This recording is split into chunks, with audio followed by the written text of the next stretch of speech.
එක්ක මම වෙසක් එකට මොකද කරේ බලන්න. මුලින්ම යුනිවර්සිටි එකට ගිහිල්ලා බලමු.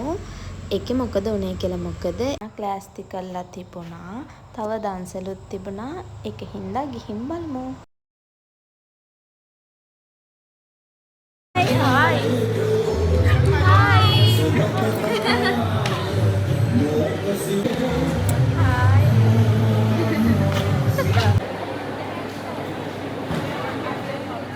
දැන් ප්‍රශ්න වැඩි වෙලා අඩු වෙලා වැඩි වෙලා ඔය ප්‍රශ්න වැඩි වෙගෙන යනකොට මේ රැකියාවක් කරන එක රැකියාවේ වේතනය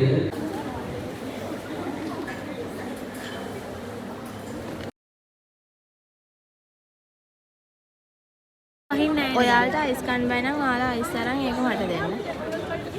ඕකේ?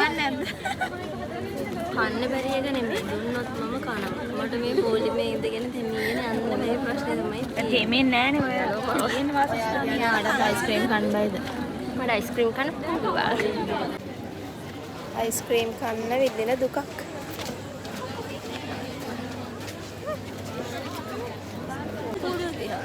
අපිනේ හැදුවේ.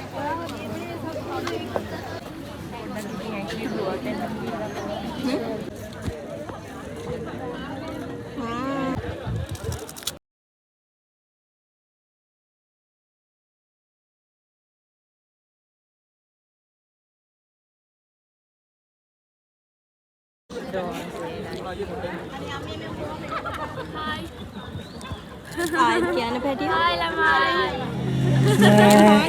අම්මා ඉඳ හිටේ සඳේ ඇඟිලා සෑහෙන්නම්මා නුඹගේ ඇස් පුරා රැදිලා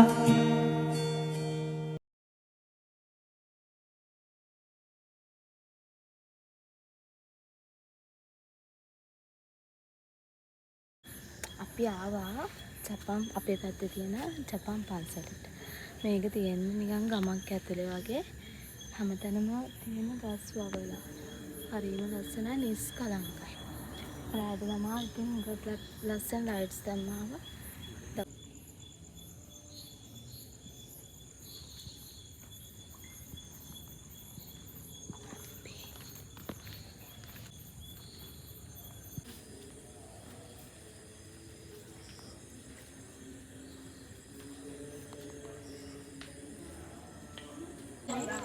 ගලකුඩින් තමයි උඩට යන්න කියන්නේ. අතනින් නම් පල්ලෙන්ම ගලක් නේ තියෙන්නේ.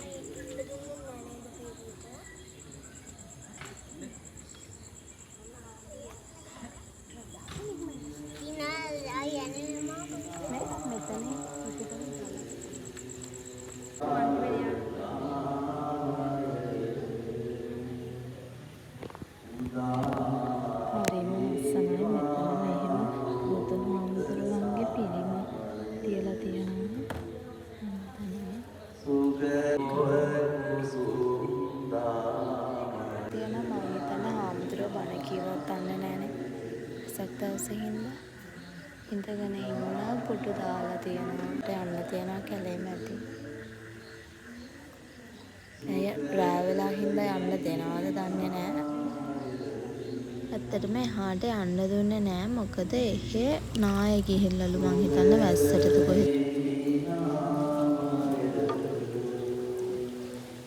මගේ වීඩියෝ එක මෙතනින් ඉවරයි. එහෙනම් ආයෙත් වීඩියෝ එකකින් හම්බෙමු. බයි බයි.